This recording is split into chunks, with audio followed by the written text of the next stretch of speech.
Dinosaur वो जानवर जिन्हें जानना और देखना आज हम इंसानों के लिए काफी रोमांचक होता है और जिनके बारे में सुनकर ही हम उन्हें जानने के लिए काफी उत्सुक हो जाते हैं। ये जानवर हमारी धरती पर आज से करोड़ों साल पहले मौजूद थे। अब ये बात तो सभी जानते हैं, पर आखिर ऐसा क्या हुआ था हमारी दुनिया में जो इतनी विशाल और ताकतवर जानवर की प्रजाति एकाएक हमारी दुनिया से विलुप्त हो गई।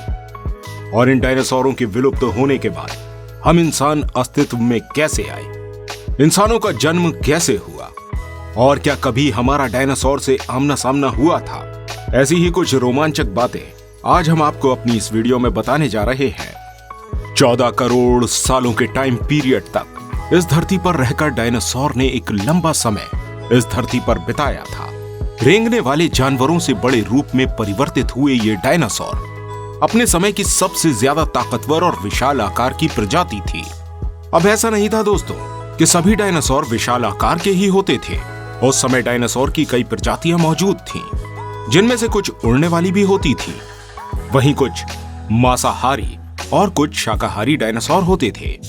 इन अलग अलग विशेषताओं की वजह से हमारे वैज्ञानिकों ने इन्हें कई नाम दिए हैं और उनके युगों को भी अलग अलग बांटा है।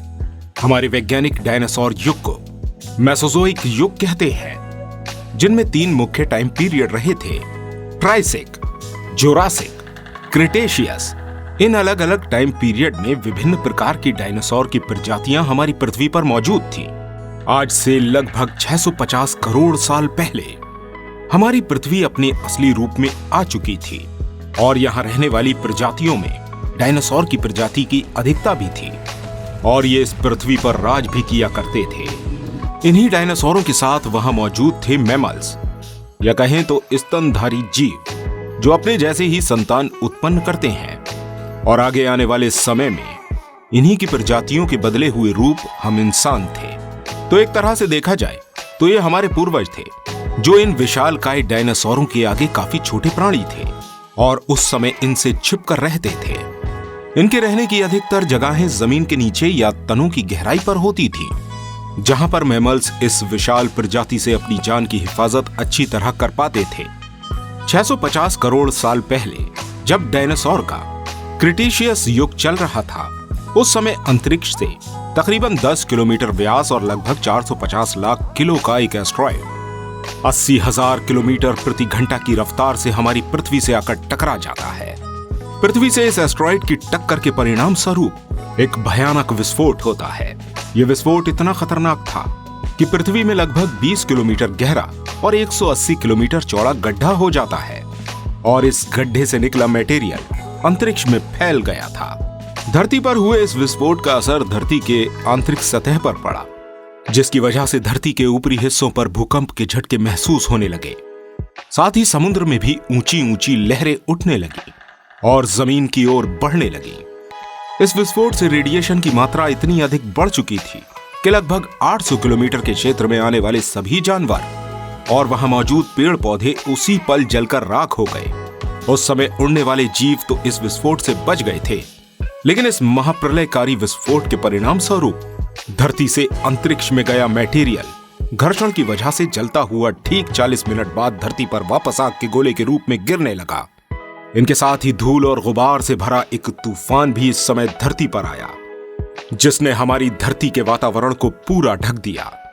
यह धूल का गुबार इतना मोटा और गहरा था कि सूरज की रोशनी हमारी पृथ्वी तक नहीं पहुंच पा रही थी। इस वजह से हमारी पृथ्वी अंधेरी से घिर गई। धरती पर हुए एस्ट्रॉयड की टक्कर के 90 मिनट बाद धरती का तापमान 150 डिग्री सेल्सियस पर पहुंच गया था, जिस वजह से विस्फोट से दूसरे स्थान पर मौजूद जानवर भी इस तापमान से विचलित हो उठे और धीरे धीरे मरने लगे। वैज्ञानिकों का अनुमान है कि लगभग इस समय मौजूद जानवरों की 75% आबादी उस समय इस विनाशकारी विस्फोट की वजह से दम तोड़ चुकी थी। सूरज की रोशनी न मिलने की वजह से धरती पर मौजूद पेड़ पौधे भी धीरे धीरे विलुप्त होने लगे। पृथ्वी पर आई इस महाप्रलय में जहां सभी बड़े जीव मौत की ओर जा चुके थे, वहीं जमीन के नीचे पल रहे छोटे जीवों के लिए इस महाप्रलय से बचाने में उनके रिहायशी इलाकों ने काफी मदद करी। और फिर महाप्रलय के परिणामों से बचने और बढ़ते तापमान ने इन्हें गहरी जमीन में रहने और सब कुछ खाने के लिए भी मजबूर कर दिया। वहां रहकर ये जमीन में मौजूद कीड़े मकोड़े और कीट खाकर जिंदा रहते थे। इस महाप्रलय में मारे गए डायनासोर के अवशेष ही हमें आजकल खुदाई में मिलते हैं, जो समय के साथ मिट्टी में दफन हो चले थे। आज हम उन्हीं अवशेषों से इस विशालकाय प्राणी से संबंधित कई तरह के अनुमान लगा पाते हैं। डायनासोर की प्रजाति के अंत के बाद लाखों साल बाद अब धरती फिर से अपने पुराने स्वरूप में लौटने को तैयार हो रही थी। धीरे धीरे वातावरण पहले की तरह ही होने लगा था। धरती अपना रूप बदल रही थी, वहीं हमारे अति प्राचीन पूर्वज अपने नए रूपों में विकसित हो रहे थे। अब ये शारीरिक तौर पर थोड़े बड़े हो चुके थे, साथ ही कई और प्रजातियों में भी बदलाव हो चुके थे। ये थे प्राइमेट्स, जो आगे जाकर हमारे पूर्वजों में बदलने वाले थे, लेकिन ये अभी भी हमारी तरह नहीं दिखते थे। करीब 450 करोड़ साल पहले धरती अपने आज वाले स्वरूप में आ चुकी थी और यहाँ दिन भी अब 24 घंटे का होने लगा था और तापमान भी 24 डिग्री सेल्सियस पर आ गया था। आज के समय में मौजूद सभी महाद्वीपों की रचना उस समय हो चुकी थी, पर अभी एक बड़ा भौतिक परिवर्तन हमारी इस धरती पर होना बाकी था। समुद्र के ऊपर मौजूद 2 बड़े महाद्वीप एक दूसरे से मिलने वाले थे।